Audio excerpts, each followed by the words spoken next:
በጣም የምትወጁ ልጅሽን አቅፈሽ እያለ ባልሽ አንድ ነገር ሲናገርሽ በንዴት ትፈነጃለሽ? ወይስ ያለምንም ምክንያት ማልቀስ አማረሽ? ምናልባትም ስሜትሽ ቀዝቅዞ ከሰው ጋር መቀራረብ አስጠልቶሽ ይሆን? ብዙ እናቶች ይህንን ስሜት በውስጣቸው ደብቀው መጥፎ እናት ነኝ ብለው ራሳቸውን ይወቅሳሉ። እውነታው ግን ይህ የአንቺ ጥፋት አይደለም። ዛሬ በቅርብ የወጡ አስገራሚ የሳይንስ ጥናቶችን ዋቢ አድርገን ከወለድሽ በኋላ ስሜትሽን የሚያናጉትን 3 ዋና ዋና ምክንያቶች እናያለን። ለእናቶች የሚሆኑ ጠቃሚ መረጃዎችን ሁልጊዜም ለማግኘት እርግዝና መረጃ ፕሬግናንሲ ቲፕስ ኢትዮጵያ ዩቲዩብ ቻናልን ሰብስክራይብ በማድረግ ቤተሰብ ይሁኑ። ወደ ዋናው ነጥብ ከመግባታችን በፊት አንድ ትልቅ ሳይንሳዊ ግኝትን ላካፍላችሁ። በቅርቡ በኖርዌይ ዩኒቨርሲቲ የተደረገ ጥናት እንደሚያሳየው አንዲት እናት በወለደች በ24 ሰዓት ውስጥ በሰውነቷ ውስጥ ያለው የኤስትሮጅንና ፕሮጀስተሮን ሆርሞን መጠን በ90% ይወርዳል።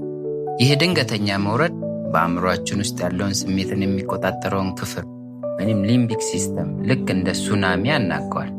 ጥናቱ በግልጽ ያስቀመጠው ነጥብ ከወለዱ በኋላ የሚመጣ ንዴት ወይም ፖስት ፓርተም ሬት የባህሪ ችግር ሳይሆን የኬሚካል መዛባት ውጤት መሆኑን ያሳየናል። ብዙ ጊዜ እናቶች ከወለዱ በኋላ የቤተሰብ ምጣኔ አገልግሎትን መጠቀም ይጀምራሉ። ነገር ግን የምትጠቀሚው የወሊድ መቆጣጠሪያ ለንዴትሽ መንስኤ ሊሆን እንደሚችል አውቀሽ ታውቂያለሽ? ታውቂያለሽ? በተለይም በኢትዮጵያ በብዛት የምንጠቀማቸው እንደ ዲፖ ወይም የ3 ወር መርፌና ኢምፕላንት ኤጅ ውስጥ መርፌ ያሉ መቆጣጠሪያዎች ሰው ሰራሽ ፕሮጀስቲን ይይዛሉ።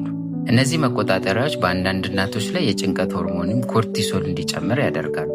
በዚህ ምክንያት እናቲቱ ትበሳጫለች፣ ወሲባዊ ስሜቷ ይቀዘቅዛል፣ አልፎ ተርፎም ከፍተኛ የራስ ምታት ሊያጋጥማት ይችላል። ስለዚህ መቆጣጠሪያ ከመጀመርሽ በፊት ከሐኪምሽ ጋር በዝርዝር መወያየት ይጠበቅብሽ። ሌላኛውና ዋነኛው ምክንያት የድህረ ወሊድ ድብርት የምንለው ወይንም ፖስትፓርተም ዲፕሬሽን ነው። ይህ ችግር በኢትዮጵያ ውስጥ ብዙ እናቶች ላይ ይታያል። ምልክቶቹም ተስፋ መቁረጥ፣ ከልጅ ጋር አለመቀራረብ፣ እንቅልፍ ማጣትና የድህረ ወሊድ ንዴቶች ናቸው። ሌሎችም ተጓዳኝ በሽታዎች እንደ ታይሮይድ እጢ ችግር ልክ እንደ ድብርት አይነት ስሜት ሊፈጥር ይችላል። ታይሮይድሽ ሲቀንስ ትደክሚያለሽ፣ ትበሳጫለሽ፣ ቆዳሽ ይደርቃል። እንዲሁም በወሊድ ወቅት ደም ከፈሰሰሽ የብረት ወይንም አይረን የምንለው ንጥረ ነገር እጥረት፣ ድካምና የስሜት መለዋወጥን ያመጣል። ስለዚህ ከላይ ለጠቀስናቸው ችግሮች መፍትሄያቸው ምንድን ነው? አንደኛ የደም ምርመራ ማድረግ ይጠበቅብሻል። የታይሮይድ መጠንሽንና የደም መጠንሽን ሆሞግሎቢን መጠንን ማወቅ ይጠበቅብሻል።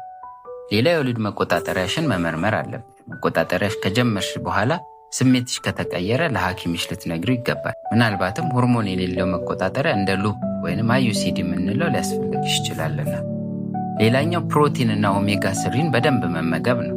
አእምሮሽ ራሱን እንዲያስተካክል ይረዳዋልና። የቤት ውስጥ ስራና የልጅ እንክብካቤ ብቻሽን አትያዡ። ድካም ንዴትን ይወልዳልና እርዳታ ከቤተሰቦችሽ ልትጠይቂ ይገባል። በመጨረሻም የምታሳልፊው ስሜት የጤና ሁኔታ እንጂ የአንቺ ማንነት አይደለም። ይህ ቪዲዮ ጠቃሚ ሆኖ ካገኛችሁት ለሌሎች እናቶች እንዲደርስ ላይክ እና ሼር አድርጉት። እናንተስ ከወለዳችሁ በኋላ ምን አይነት ስሜት ተሰማችሁ? በኮሜንት መስጫው ላይ አጋሩኝ። በቀጣይ ቪዲዮ እስከምንገናኝ ጤና ሁኑ።